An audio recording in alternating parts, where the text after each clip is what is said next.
People of Reddit, what was that yup I'm F moment? I was home alone and was doing the dishes and I dropped a ceramic bowl.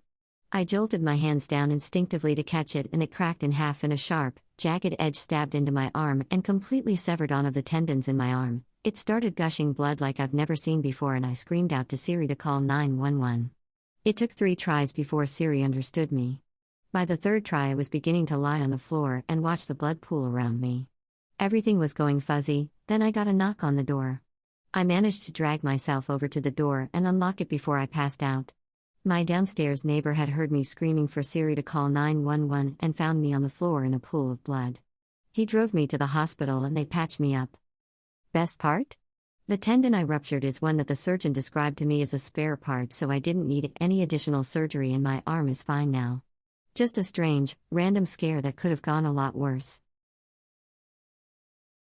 People who take walks at night, what's the scariest thing you've seen? During winter in a rural no-cell service kind of area. Completely dark, no street lights nor anyone in sight. Temperatures were around 20 and it was snowing. I was walking my dog with a flashlight. Then I heard someone start screaming bloody murder. Flight or fight kicked in. It truly sounded like someone was being stabbed to death for what seemed like forever. I chose to find out what the hell was going on. What I found instead was beyond anything I expected. He was a 5-year-old boy wandering down the road all alone. All he was wearing were light flannel pants and a thin t-shirt, no shoes or hat, and screaming so loudly it echoed through the hills. I dropped my dog's leash and walked up to him slowly, gently and repeatedly telling him that I'm a mom and that he's going to be okay. I wrapped him into my arms and carried him to a neighbor's home to warm him by the fire and called for help. The boy's parents were visiting friends. The boy got up at night to look for his parents, who'd left him and his sister home, while they were out drinking. What do you want? I have a really good job, a nice house, a wife who is the most supportive, loving, and beautiful person I've ever met, and a 2-year-old son who brings joy every day. But the years and years of strain and stress I put on my body and mind are catching up to me. I'm 34, and after an adult lifetime of drugs and excessive drinking, my body is failing left and right. I've had a heat stroke recently due to a bad habit of pushing myself to outdo everyone around me. My liver enzymes are trash levels. I can't hardly work out anymore without worrying about passing out or dying. I've been to therapy for stress and emotion management. I find myself getting apocalyptically worked up about minor frustration. I just feel like I'm falling apart in these last few years and I'm truly scared I won't be around to see my son graduate grade school, much less high school. So many of my problems are preventable, but I'm choosing not to take action each and every day because I don't know how to deal with stress and anger in a healthy way. I just want to be healthy. Those of you who live in small towns, what is the current local controversy all about? Not current, but it needs to be documented in history, the serial catnapper. A couple lost their cat, so they went knocking door to door in our town, and came across their cat crying in a random home's front window.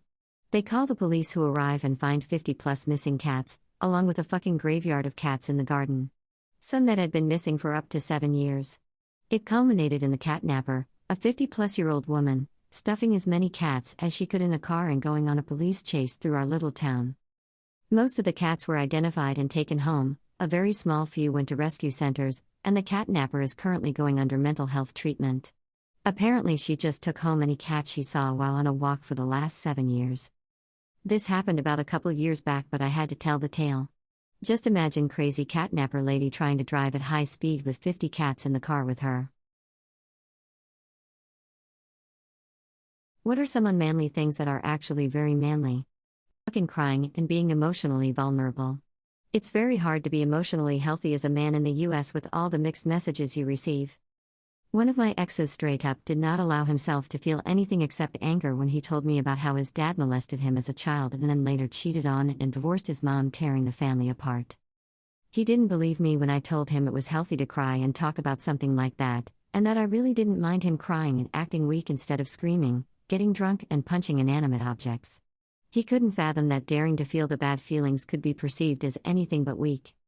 He just let loose and it seemed very cathartic for him. It was incredibly sad seeing how much it built up inside him all these years with nobody to confide in, and no shoulder to cry on until that point. My dude had other problems and we didn't work out, but he really needed someone non-judgmental to talk to.